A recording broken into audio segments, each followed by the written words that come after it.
Hello guys, नमस्कार नमस्ते। के छ हाल खबर? म यसो घुमघाम गर्दै यता के भन्छ मकै बारीतिर आएको छु। हाम्रो घरदेखि लगभग 100 मिटर मात्र है, किलोमिटर होइन, 100 मिटर टाढा।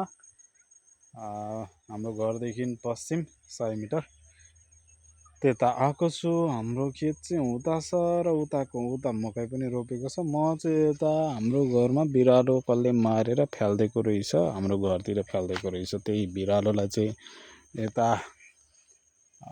फ्याल्न आएको थिएँ। अनि त्यसो हुँदाखेरि चाहिँ मैले सोचेँ जब आएकै छु, एकान्तमा छु भने एउटा भिडियो किन बनाइ नहालौँ। त्यही भएर मैले चाहिँ भिडियो बनाएको छु।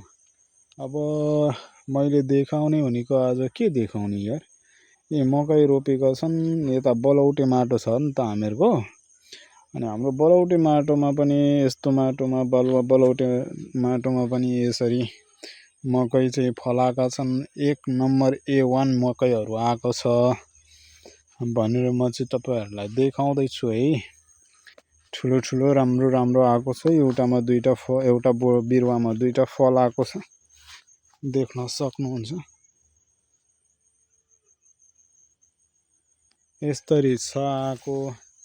अनि म भन्दा पनि लगभग बिरुवाहरू चाहिँ कत्रो छन् भने लगभग म 5 फिट भनेपछि 5 फिट 8 फिटसम्मको बिरुवाहरू छन् जस्तो लागिरहेको छ मलाई चाहिँ। यत्रो ठुल्ठुलो बिरुवाहरू छन्। भका कुन कम्पनीको अथवा कुन चाहिँ ब्रान्डको यो मकै लगाएका बब्बाल भएको छ। अर्को कुरा भनेको यहाँ के हो भन्दाखेरि यो चाहिँ त्यो के भन्छ त्यसले चराहरूले कुन पक्षीले चराचुरुङ्गीले खाएको भन्ने कुरा उनीहरूले यो खेत गर्ने केटाहरूले भनेका। मैले चाहिँ सोच्दै थिएँ यो चाहिँ सबै त्यो साँडे गोरुले खाएको होला भन्ने सोच्दै थिएँ, तर होइन रहेछ।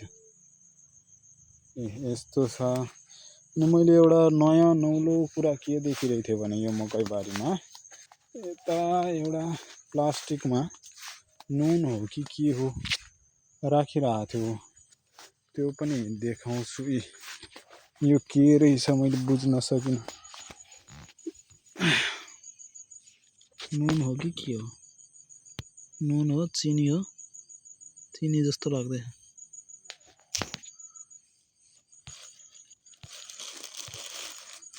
के रहेछ यो?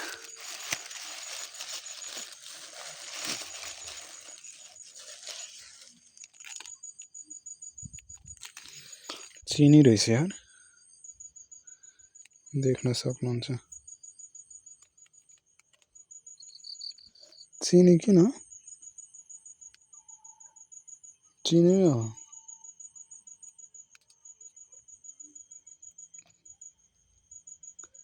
यो चिनी कहाँबाट आयो?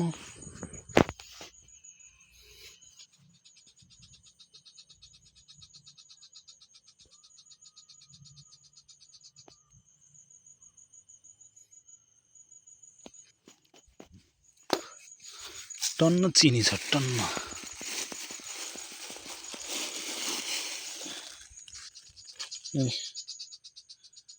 यो चिनी नै हो नि,